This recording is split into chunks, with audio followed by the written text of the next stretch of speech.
Hi, it's Pete Cohen here. You join me for that time of the month where we announce our member of the month for the month of August. And I am delighted that our member of the month is Mark Pitcher. Mark, how are you, my friend? I am amazing. You truly are amazing. So, first off, congratulations. How Thank does you. it feel to be the My365 member of the month for August? It is. I'm going to use that word again. It is amazing. It's great. I'm humbled. I'm proud.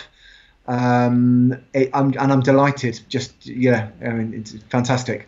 So tell us a little bit about how. No, let's actually first of all let's just look at what has My 365 done for you. Um, it's done a number of things, but I think if I've got to be. When I choose my words carefully, it has really helped to, you know, change my life actually over the course of this year, and really it's given me a pathway. It's given me, like a guideline to follow, um, that I didn't realize I was looking for. Sometimes you don't know what you don't know, and then something comes along and it's like, look at this, and you're in this environment where people are talking the same language as you, and they think the same as you, and Yeah, obviously you have a leader in yourself that's carrying that forward, and it just came at the right time, and it was just I said to my wife, I've been looking for this.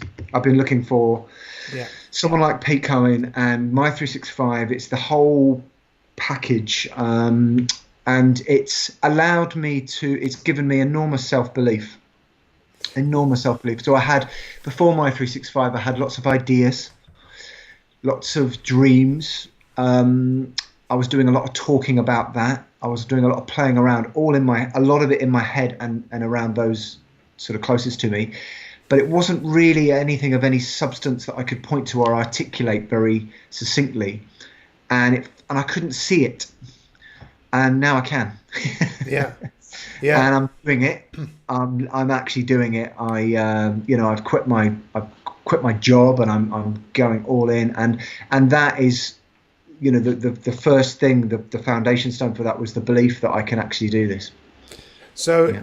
in knowing where to take this conversation with you, we could take it in so many different directions based on what you've just said there. I mean, for me, the reason why we want you to be a member of the month is that we feel you've really applied yourself and really got stuck in to what we're sharing, and you've made the most of it. And when anyone says something like they've left their job because they found the purpose that they want to pursue, which I know for you is actually coaching, which I'm sure we could explore.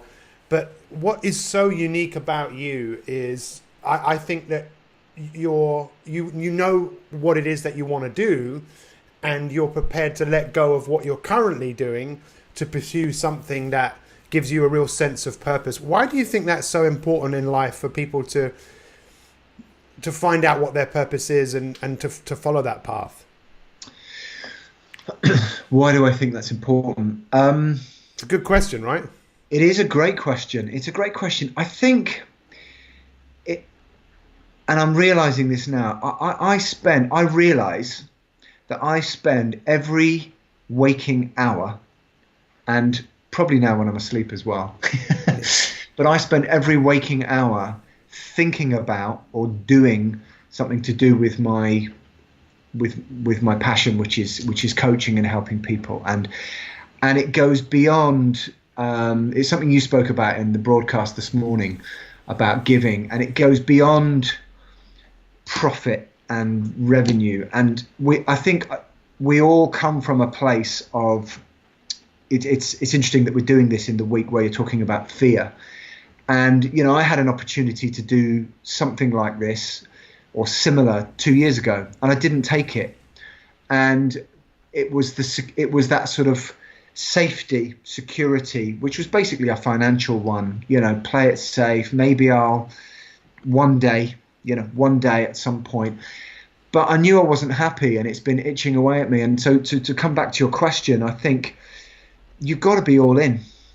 You've Yeah. got to be, multitasking doesn't work. And trying to be all things to all people doesn't work. If you really, really, really want to apply yourself, you've got to be all in and be it.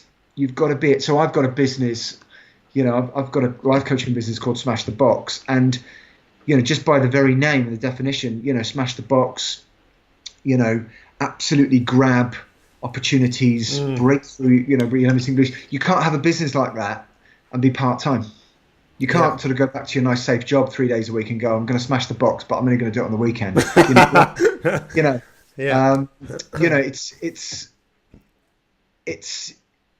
like the Sex Pistols, wasn't it? Anarchy in the UK. They didn't sort of do it at the weekend and then go. It was like all out anarchy. Yeah, work in a bank during the week. Yeah, I think what's fascinating about that for a lot of people who are looking to make life changes is to think that they have to be all in. And I think we're not saying everyone should leave their jobs, because you might want to do some research first of all to find out what it is that you need to do, and maybe you need to study. And I know that you've studied and you've learned to become a coach, and you have been coaching people. But the time is now. And I love the name Smash the Box, because I think we have to look inside other boxes in many cases to find solutions for things, and realize that the box that we're in, we can smash it, we can change it, we can reinvent ourselves. And, that alone, you going down that path for me is real testimony to you. But how we met was different to how I meet most people. We have a mutual friend, and he called me up, and he's a guy called Paul, and he's a very successful businessman in his own right. And he said to me, listen, do you want to come for lunch tomorrow? And I'd love you to come and meet this guy, Mark. And he told me a little bit about your story. And he didn't even have to tell me anything about your story. If he'd asked me to meet, I'd say, yeah, of course, because that's what friends do. So, but I knew a bit about your story. And then we met, and for a sushi with him. And we started talking, and it was really interesting straight away, because the more I got to know you, the more I got to realize just what a strong character you are, because of what happened to you. So it would be great for you to share some of what you've been through over the last couple of years, because it's definitely not normal, but it is the sort of thing which does happen to people, but they often it's a kind of like a taboo subject in a way. So just tell us whatever you want to say about, what's happened. Yeah, sure. I mean, just firstly on the meeting, the first time we met, you're absolutely right. I remember that meeting. It was a very significant moment. I think it was only an hour, and everything that we spoke about, the three of us in that meeting, was either sort of insightful, interesting, or impactful. And, we spend as human beings, we get involved in all sorts of conversations, and often those conversations are, shallow or, light, possibly interesting, but it's really football, great. lager. Yeah, exactly. Yeah. Ball, men stuff. Yeah, particularly with guys. It's very easy to go there because it's you Safe. can very quickly find a common ground there. But I'm passionate about people and curious, and I like to go deep, and there was some sparks in the room that day, and here I am, and doing this, and it's amazing. I think with what happened with me, so I was,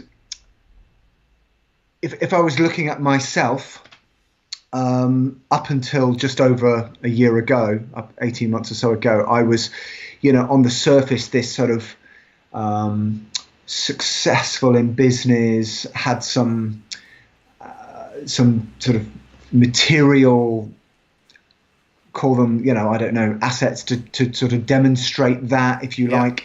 Not in any way ostentatious. Just I represented, what a lot of people would call success. Oh, you have, had a loving family, 4 sons, beautiful sons, and life pretty good, and I, whilst I've, looking back, I was on this sort of journey to where I am now. It was always very much sort of something at the back of my mind, and on the 5th of July 2016, my life stopped. My eldest son Charlie took his own life. Yeah. And that I don't have to even, explain what a shock and what a traumatic and terrible thing that was for all of us, for the whole family and everyone that, Charlie's friends, and that, I will never get over that. Yeah. Because you don't really get over those things. Or certainly, in my experience, grief is a very unique experience, and I would never for a second tell anybody else how to grieve or how to deal with anything like that. But, sadly, or in from sad circumstances, it's made me uniquely qualified to help other people who have been through some other, traumatic event in their lives. And when I came out of my initial shock, I made two decisions very quickly, and I made a decision that I didn't want to do. In terms of my work, I didn't want to do what I was doing before, which was sales. I wanted to do something really meaningful, and I wanted to create a legacy for Charlie, and a legacy for me as well, and do some great work. And that's kind of all I had, really. And I had this sort of fuzzy idea around helping people. I'd already investigated coaching and started on a very, very small way. And I guess and I decided I wanted to get to work and do something really, really amazing without really knowing what that was. And it took me a little while to sort of find and articulate exactly what that was going to look like, which, sort of brings us up to the point where we met. And I think you challenged me early this year to sort of put all my feelings and my passion and my desire into 8 words or less, and I've done that. It took me a little while, but I've now done that. And that tell us what they are. Yeah. So my purpose, the reason I'm here on this planet is inspiring people from adversity to greatness. And everyone can have their own different version of greatness. But the best analogy I can, grief is again, it's a unique thing. It comes in waves, and I kind of live with that, and I go through that, and I channel it. And I think that's the thing. And I see through in the short time that I've had since Charlie died, what I see is people often go one of two ways. You can very easily become a victim of something like that, and I've seen that. I've seen firsthand. I sit with people who it defines them. It defines the rest of their life. And I just made a decision that it wasn't going to define me it wasn't going to define me in a negative way. It's part of who I am. Charlie will always be part of me, and I'll always be part of him. But channeling that in a positive way, that means other people, you can help other people. And, I've made it a mission now I've taken, Charlie's birthday, which is the 3rd of November 1997. So if you add those numbers up, 3 plus 11 plus 9 plus 7, you get 30. And that's the number. I took this number 30, and I thought, right, I want to inspire a lot of people, and I wanted to give it a number. And 30 is not very many. I've probably done that already. Yeah. 300, 3,000, 300,000. And I thought, no, it's got to be big, and it's got to be scary. And I want this to go beyond my lifetime. Yeah. I want this to go long after I'm gone. So 30 million is the number of people that I aim to inspire with just by being who I am and doing what I'm doing. And that's something else I've learned from my 365 is being the example, just being it, not telling people what to do.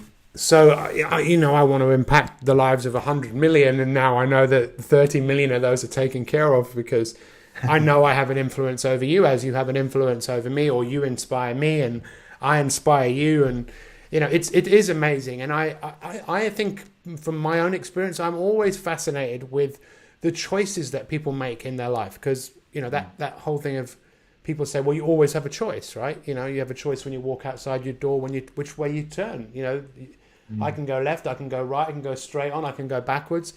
But I think sometimes the decisions that people make, like you, in the circumstances that you've been through, and once again, I can't thank you enough for sharing that, because it's just the sort of stuff that often people just don't talk about. And I mentioned this the other day about manning up. I heard someone talking about this whole concept of manning up. And what does that mean? You know, being a bloke and talking, rather than manning up, real manning up is let's be open. Let's talk about how we think and feel and talk about what's important, and let's support each other. But the decision that you made to go down the road of using what happened to better your life, to strengthen the spirit of him and to help other people, do you think that that was a harder decision to make? Or do you think it would have been an easier decision to make to stay in the sadness and the grief and to stay in what happened rather than moving on? Possibly yes. I think my experience of grief is that, but based on myself and what I've seen around me in the short time I've had to sort of, or I've been going through it, is that it exaggerates traits or characteristics in a person that are already there. Yeah. So some people get really angry, you know, and I'm completely mindful and respectful that, you know, situations are different. You know, I lost my son. Some people lose a husband or a partner, a mother, a father, and the circumstances might be different. And, you know, in the case of, you know, suicide, and we don't, you know, we should talk about it, and I will talk about it. I'm not ashamed of it. There is still a stigma. In 2017, there is still a stigma around suicide. I saw something, I didn't watch the whole thing. There was something, someone was telling me about Sinead O'Connor was on the internet recently, broadcasting, talking about her battles. And, you know, it's just not something that's talked about and enough. And I think that you can, it is a choice. It is a choice. And yes, it's possibly easier. My analogy for this is, because you get a lot of when things like this happen to you, and you say to someone what I've just said now, by the way, you know, they say, oh, how have you been? And you tell them what's happened. A lot of people don't know how to react to that. It's hard-hitting stuff. And but my analogy for it is that if you had two friends, I'm imagining I've got two friends. I can almost see them now, actually, and one is offering me, you know, I'm imagining I've just told them what's happened, and out of all love and affection, one friend puts his arm around me and says, my God, Mark, I'm so sorry. Listen, let me come and buy you a beer. Let's go and drown our sorrows. I'm going to take you out, and I'm going to buy you some drinks, and I'm going to look after you. And then another friend is stood there holding a glass of water, saying, you've got some serious work to do, son, and there's a lot of people that need your help. So let's get to work. So what's it going to be? And that, to answer your question, that's to me, that's an analogy that I sort of think of when I come to that. It's so powerful, and that whole thing of that being in what you've been through and making the decision of, I'm not going to let this destroy me. I'm going to let this define who I am and who I become, is something that I have so much admiration for. I think it's one of the most admirable things that any human being can do. You know, it's like forgiveness. It's like, it can be the hard choice to make, because I suppose then there's nowhere, you can't hide anywhere. It's like, this is the path that you have chosen to take, even though it might not be easy, even though you still might feel grief, which I'm sure you do, you know, but I know when people go through difficult things, it's always relative, right? So someone might hear your story and listen to this somewhere in the world. Someone will listen to this and they will resonate with it, and it will change their life in some way. We know that. That's why we're doing it. We share your story because as I've got actually behind me here, Mark, I know people that are listening to this on the podcast can't see this, but we've got the hero's journey here, which I've drawn out, which is, you know, the status quo of life, the call to adventure. You didn't ask for this adventure. It wasn't an adventure, right? It was a crisis. But you've taken it, and you're coming back, and you are a stronger person, right? You are a better version of yourself because you have gone through this, right? Would you not agree?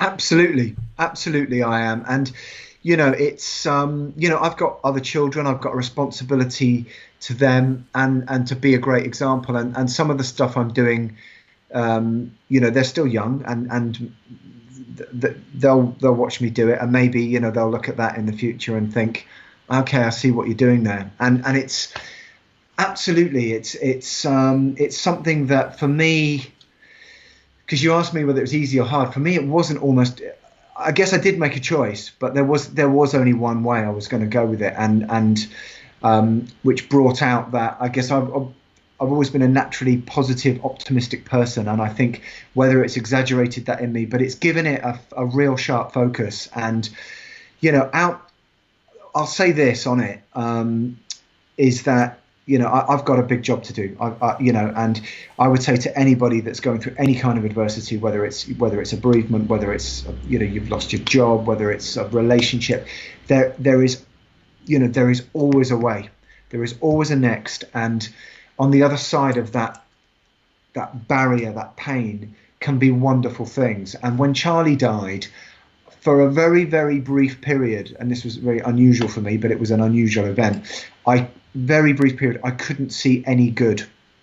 I remember saying to my wife, I can't see any good. There's nothing positive in this. I can't see anything positive. But when I came out of that shock, I was in shock. Some wonderful things have happened. I've got friendships with Charlie's friends that I didn't have before. Things have happened already. Yeah. The hairs are going up on the back of my neck now, but things have happened.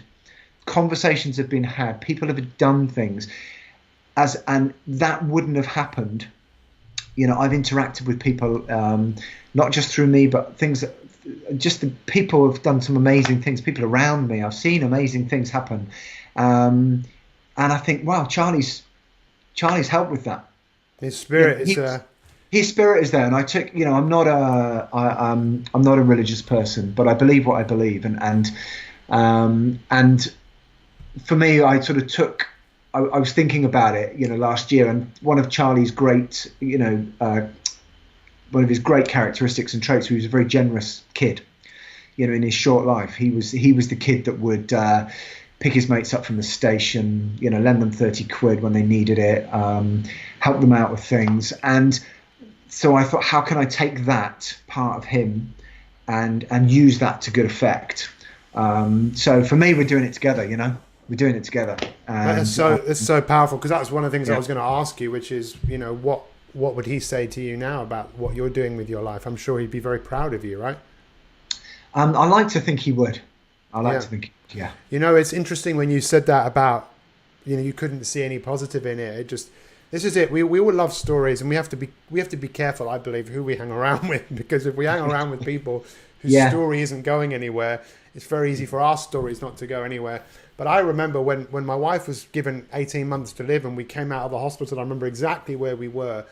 And we sat down with the surgeon and the nurse specialist, and they gave us this news, and we walked out of the hospital. And it was a beautiful hot day. And I just remember thinking to myself, what is the point? What is the point of all of this? Why does any of this matter? It has no significance at all. Yeah. And to think about how far we have come and how our lives have changed since this has happened. I don't know. Maybe we're lucky. Maybe we're just fortunate. I don't know. But what I do believe is the best is yet to come, and the world needs more people like you who can rise up through adversity and say, look, I'm still here, and I'm going to use this to get better. And I love the fact of where you're going with your life, and I really appreciate I know so many people. I've got a couple of questions to ask you. So the first question is this: what do you want people to get out of listening to this today? I just want anyone listening to this to take inspiration from the fact that no matter what happens to you, there is always a way. Light.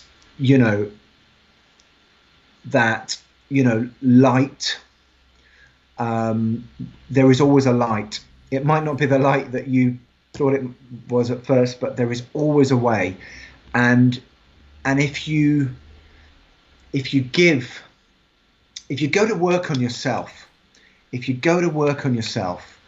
and really invest in yourself, and in whatever way works for you, you can become something really, really somebody really amazing and incredible. And you never know what's around the corner. And I wrote down a page late last year, 17 things, exactly as you were saying. What is all this about? Why does life was sort of going on here, and you're looking at things and people and thinking, well, what's the point in all this? And if we can't, and for me it's about people. Everything's you attract, you get what you attract. And I just feel that by paying it forward, and by offering yourself to people in a way that is meaningful, and just the rewards are immense. And as I said before, you can't change what happened. You can't change it, much as you would want to, or you might want to. But I think in a different way now. I just think in a different way about life, and there is a meaning to life. And we all have so much more potential. So in a way, it seems like going through this experience has really made you take on your meaning of your life. You were kind of aware of it before, but this has kind of like forced you to a point of, okay, I know what I'm here to do. I'm not gonna go around the houses with this anymore. It's time to really, really commit. And I can see that you've done that, and I know that people that get coached by you are really in for a treat, because of not just your life experience, but also the skills that you have created as a coach. So as a Smash the Box expert, how do people find out more about you if they want to find out more about Mark and the coaching that he does? And the coaching, so you can you can put Smash the Box into Facebook, or Smash the Box Mark Pitcher, and you'll find the Facebook page there. And you'll see some of my content, and you'll get a flavour for that. You can also put smashthebox.me into Google, and that'll bring up the web page, and you can contact me, mark@smashthebox.me. Fantastic. Ways to do it. And what could people expect to get from being coached by you? People can expect to get basically a service which takes them from a place where they are right now, and takes them to a place where they're achieving and living the life that they want to live. And that can be a small thing, or it can be a big thing. I think probably the spirit of Smash the Box. I've got 10 guiding principles. I won't go through them all now, but going from adversity to greatness is the central sort of theme, and the ikigai of business, if you like. And I think that what I really would say to people at the outset, and I'm very clear, is I will listen to people, so people can come to me and I will listen to them, and that everything, as a lot of us believe, starts with good listening, and really, really listening to people and understanding where they're at, and making sure that person understands where they're at. Self-awareness is probably the number one thing to start with, but I'm very quickly going to be saying to people, look, I'm not interested in where you've come from. I'm interested in where you're going. Yeah.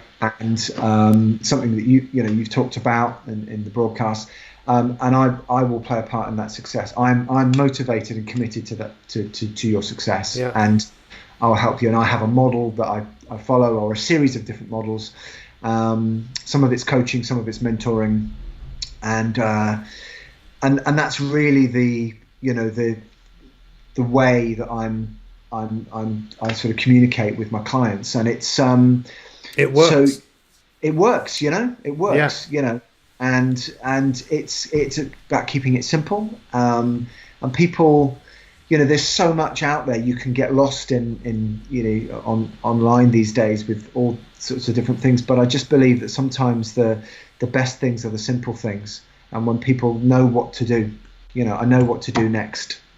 I understand this and I know what to do, and I'm committed to doing it, and if you're committed, then I can help you.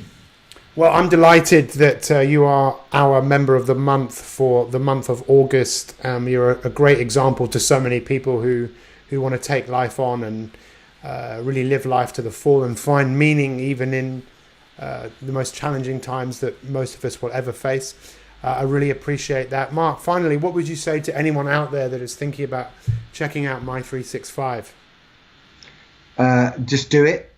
Just do it. My365.me. Just plug in, and like a lot of things, I would say log in and go with it for a month.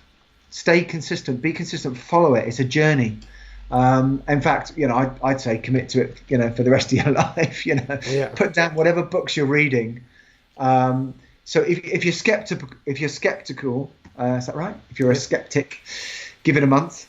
Don't judge it on one day, 1 week. There's a different theme every week, and you will find, I'm sure you'll find something there. And you don't need anything else. You don't need anything else, and that was probably something I could have said earlier. Is that, I love reading. I'm always reading, and sometimes when people are stuck or lost, they're looking for a pathway, and is it this way? And you've got everything you need in My365. So I can't recommend it enough. And it's not just the for me, it's the daily injection. It's the daily injection of positivity. I watch a lot on catch up because of my exercise regime, but so I get a daily injection. But there's a whole community around it, and there are so many other spin-offs. You've got the Speakers Academy, you've got the Summit, you've got meditations, you've got other programs that you offer. And when I see what some companies and some people charge on the internet for let's say for this let's call it self-development, personal development type things. And I look at My365 and what's being offered for what's being asked, it's a no-brainer. Well, I appreciate it. For me, it's all about the community, and there's an amazing community of people just like you who have taken this opportunity to grow and be a better version of themselves. So I thank you so much for your time. We'll be sending you something shortly that you will be able to have as a reminder of becoming a member of the month, My365 member of the month for August. Mark, just tell us again quickly how people can find you. They can find you on Facebook, Mark Pitcher, Smash the Box, and the website smashthebox.me. Correct. Smashthebox.me on the web. Put Smash the Box into Facebook, and you'll find me. If anyone wants to email me, it's mark@smashthebox.me. Perfect. Thank you so much, Mark. You take care, my friend. Amazing. Thank you. Thank you very much.